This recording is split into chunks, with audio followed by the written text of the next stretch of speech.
Il suffit d'appuyer sur un bouton à la base du levier de vitesse pour par exemple transformer la Golf en une voiture extrêmement confortable avec un débattement extrêmement généreux et qui gomme vraiment les défauts de la chaussée, surtout comme ici quand on a la suspension pilotée optionnelle.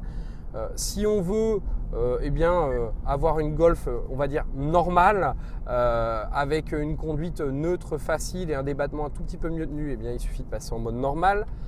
Pour davantage de sensations derrière le volant, on peut choisir le mode sport. Là, la direction est beaucoup plus lourde. La boîte de vitesse DSG vient de passer automatiquement aussi en mode sport. Et puis, on a une réponse de la pédale d'accélérateur nettement plus nerveuse.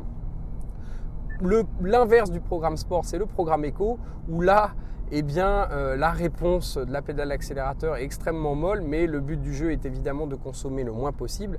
Et puis enfin, dernier programme, un programme baptisé individuel qui permet par exemple, comme chez Audi, de se configurer sa Golf sur mesure.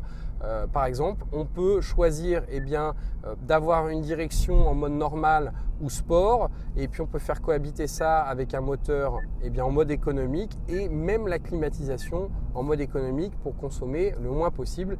Bref, avec ce système, on a la possibilité d'avoir une Golf adaptée au goût de tous les conducteurs.